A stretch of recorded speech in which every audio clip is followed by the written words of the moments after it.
I'm delighted to be here today at Uppsala Tech with, thank you very much Jason Tainter for inviting me again for a second year running. I'm enjoying Uppsala. It's a kind of opening up Sweden for me, because normally I have to go to Stockholm, but now I get to see other parts of Sweden, which is wonderful. We're going to be talking now about a very, very hot issue. Why is it hot? Because migration is massively important today in 2016. It's the 21st century. The World Economic Forum has identified migration, forced migration, or all sorts of migration as being one of the biggest issues the world faces for the next 20, 30 years.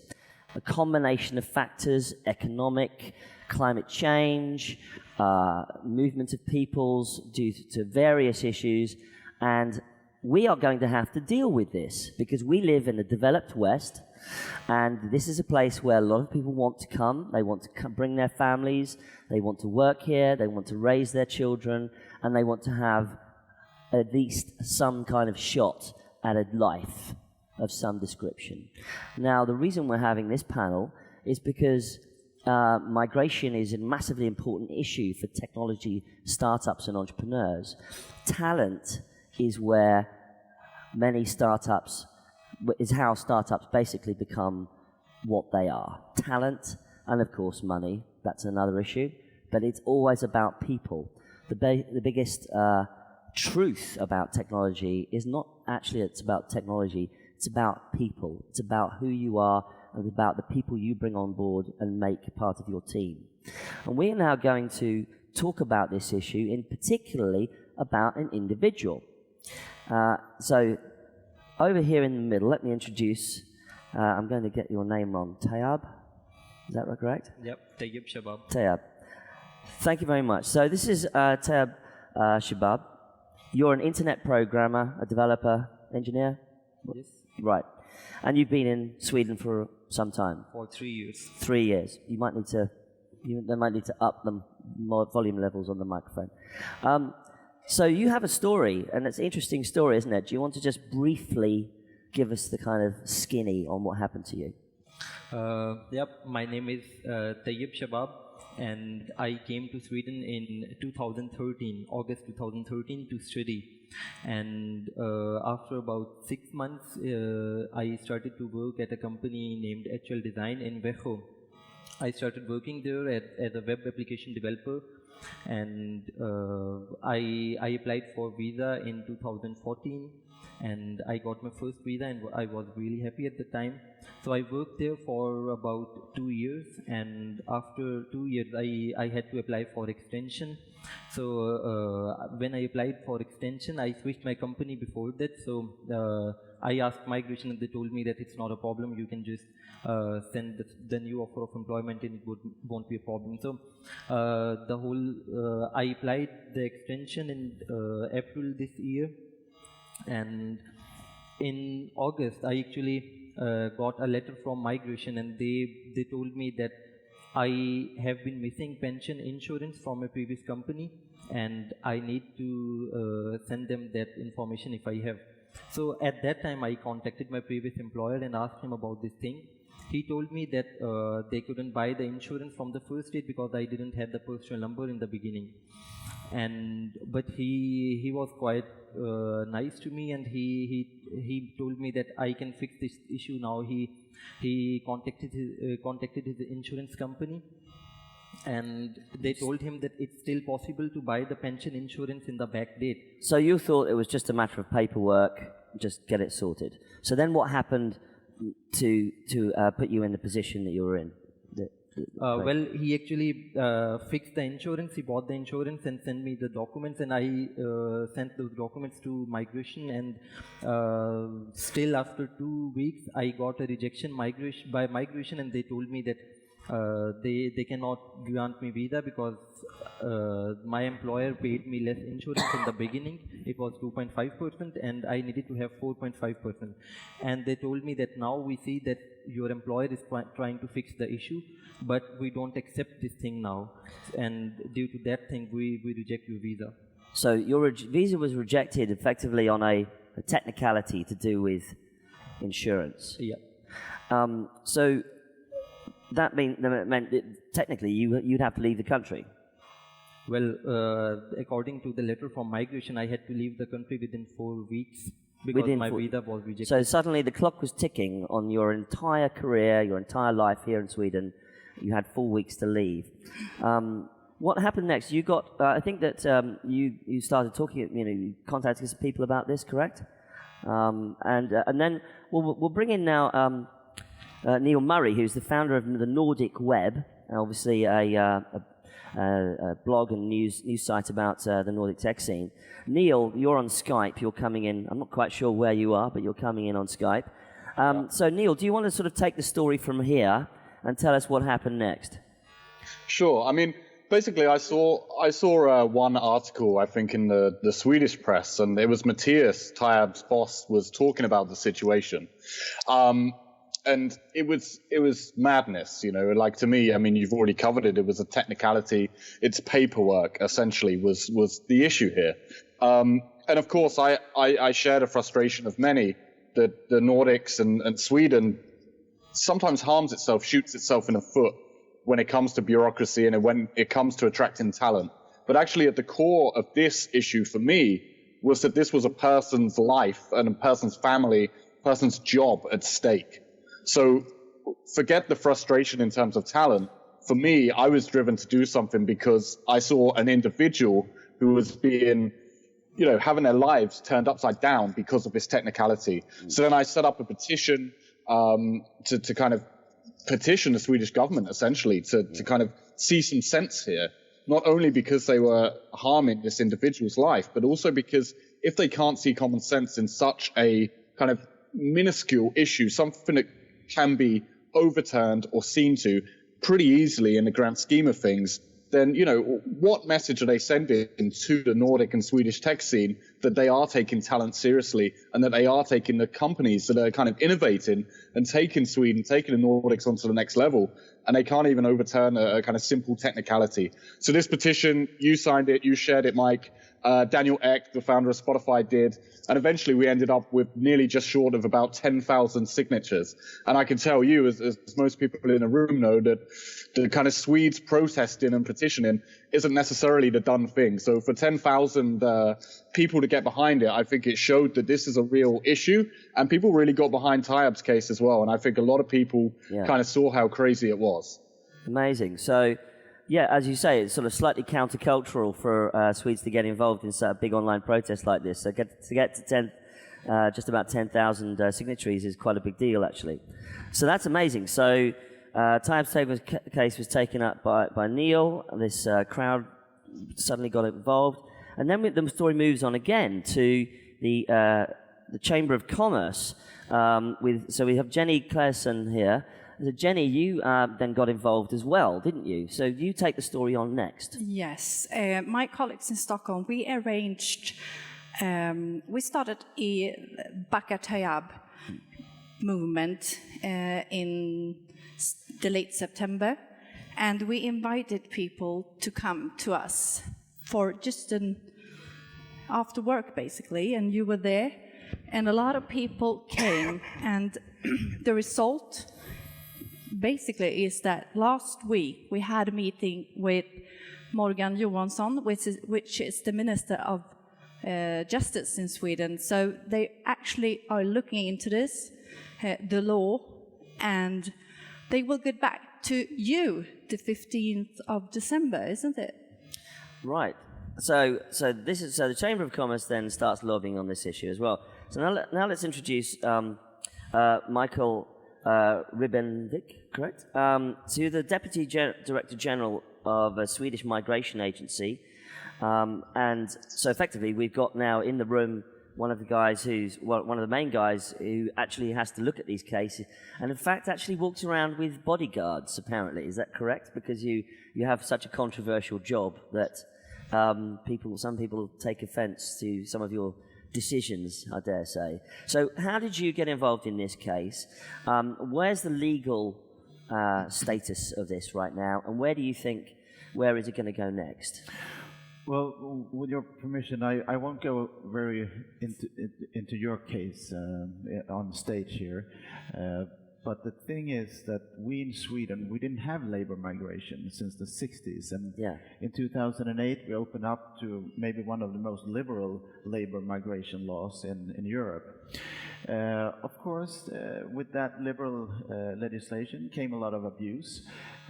So the government started to enforce new legislation which was supposed to keep the abuse away. I think the most important thing, what has happened to you, is a judgment was handed down from the Migration Supreme Court last fall. And that basically says that it makes it into a binary question. Either you fulfill the requirements or you don't. So it doesn't involve if it's 1 kroner, is it 180? Was it posted this way? Was it, how much was the pension? It's either you do or you don't. So it's a very strict decision. I think that everybody, including bureaucrats as myself, knows the word disproportionate. Yeah, thank you. Disproportionate. Disproportionality. Right. Yeah. So in other words, you're saying that you kind of using a hammer to crack a nut, as we say in English. I mean, many of these things are very easy to fix. I mean, when you discover something like this, you fix it. But what the court case says is that you don't have the possibility, or the legislation actually says that you don't have the possibility of self-correction later on. You can't reverse, no. You can't go back in time. No, and I think that will be mainly the most important thing if you're going to change legislation, which is not me, that's Parliament who does that. But if you're going to do that, I think the possibility of self-correction would be, then you could get these matters out of the way very quickly. So how likely is that law likely to change then? Because let's face it, most countries, especially Sweden, needs talents, needs people with Tayyab skills to come here to work here. I mean, how likely is it to change, and what's the prospect for change? I think it's I wouldn't talk for government, I don't know, but I think there's a good chance, because I think we all feel a bit ashamed sitting here with you, and there's a technical or administrative error, and then it will have these consequences. I think we all feel very bad about that. Yeah. So, and I think government will also look into it, and we have, as an agency, we have written to government showing the consequences of this, but we cannot choose ourselves. We have to follow this judgment, and we have to interpret the law like this, even if it feels like this is a... Well, I mean, with respect, I mean, you're a bureaucrat, you're a civil servant, you don't get to change the law, you actually have to enforce it.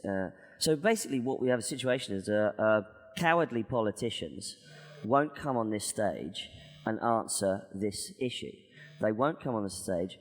We have a civil servant here who has no ability to change this law, a bureaucrat, and here you are attempting to try and explain this. So where are the politicians? Where are the MPs? Jenny, where are the lawmakers on this issue? They constantly beat the drum about how Sweden should power ahead and become an innovative society. Yeah. Why aren't they doing anything about bringing the talent in and addressing this issue? Well, they're into it now, and I think that it's unfortunate, though, that Tayyab, you're not alone. We have a lot of people in Sweden who's in the same situation that you are, and I'm so embarrassed to sit here and just talk about this, because well, it's not your job. Yeah, it's the politicians. I know it's not my job, but still, this is my country, and we really, really need people, good, talented people, to move here. Neil, bringing you in from on Skype. You've been tracking this as journalist and commentator yourself. Where do you think this is going to go next, and what sort of pressure can be applied to the politicians to make something change here? Yeah, well, I think my biggest fear is that this isn't going to change until Spotify leave, to be honest. I think Spotify are going to leave Sweden, move their HQ elsewhere, kind of uproot out the country, and kind of that will finally force the government or the politicians to actually think about the consequences that they've they've kind of given companies, right? Like they've essentially, there's a ceiling right now, and companies like Spotify, companies like Klarna are hitting that ceiling where they can no longer attract talent. And there are important stages in their companies. They need to grow, they need to attract talent, but the conditions in Sweden don't allow for that right now. So in my view, what I'm worried about is that I don't think there is going to be change until something kind of disastrous happens, like Spotify leave, and then everyone's going to say, "Oh crap, what happened there? What can we do now? We've just lost our biggest company, Europe's biggest company in this sector." Yeah. So yeah, that's what I'm worried about. I see. That would be really quite a seismic thing. And of course, as you point out, a massive company like Spotify having to grow all the time, having to bring in talent, and might just go, look, we're going to move to a jurisdiction where the laws governing migration are basically fit our business model, fit the fact that we need access to talent. Michael, what's your view on this, and is there likelihood of any new legislation being brought in to address this, firstly? And secondly, what is the prospect for some kind of entrepreneur visa or entrepreneur residency being brought in that's specifically geared to high-skilled talent? So firstly, how are we going to change the law? Is there any prospect of changing? And secondly, what about specifically doing skilled migration? I think regarding both questions here, I think there is a great will in Sweden to, I mean, the startup scene is very important, and it's both in Stockholm, Uppsala, many places. I've attended some of your events, and I think there's a concern about this, a genuine concern. Well, it doesn't seem to be enough of a concern, because you don't have any politicians sitting up here defending their rather indefensible position, do we? Yeah, we're not concerned enough to come to Uppsala Tech and show their faces. Agencies are not as swift as companies. But what we can do, I think there's two main things that you can do in legislation. One, I said about self-correction. The other one is that the consequences always, it goes to you, the person, you didn't even know about this. So the employer makes a mistake and you have to pay for it. So you can reverse that. So what about making if we made the employers liable for this, then they would start lobbying pretty damn quick, wouldn't they? Yeah, I think so. But also, it's not only the politicians. Also at the agencies, we can also do things. We can do things better and faster. We have long handling times. We can do that faster, and I intend to do that because I'm not the deputy. I'm the acting. You're in charge. Yeah, right. And also, when we control, we have to control stuff, and we find stuff. But we don't have to search for the mistake. We have to search for the abuse. So that's something I think we can do on a short term that could change. And I think also that there is a great need, not only for entrepreneurial visas, but for all key positions that are our companies. How likely is that to happen? Is the specific legislation around high-skilled migration? That's not very likely, but we can always look into, as we're doing right now, looking into different tracks, fast tracks for certain kind of cases.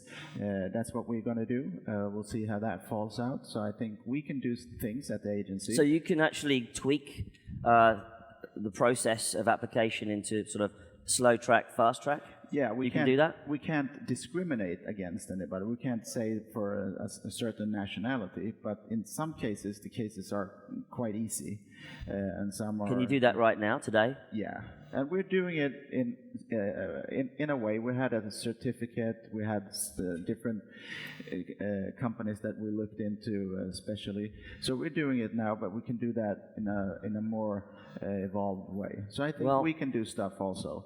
And then also, we'll see what happens in court. I hope everything goes well for you. Yes, because it's the courts that has the final say, not the agency. Where do you go from here, Tayyab? You have a court case pending? Yeah, my case is now in the court. So I'm still waiting for the decision by court.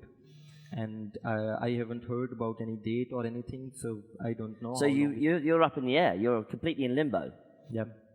For me, like, it's totally uncertain what's going to happen with me. Do you still have this sword of Damocles hanging over your head that you still have to get out in 4 weeks or something crazy? Yeah, this is the same thing that if I still get a rejection by court, I will again get a notice of to leave Sweden in just 4 weeks. Where would you go? The only option I have is to go back to my home country in Pakistan for now. Wow, and there you go. Sweden will lose a great talent. Well, ladies and gentlemen, thank you for listening to our panel. I'm not sure if we have time for... You want to do Q&A, Jason, or not? Or should we leave it there? Huh? We're okay. Okay.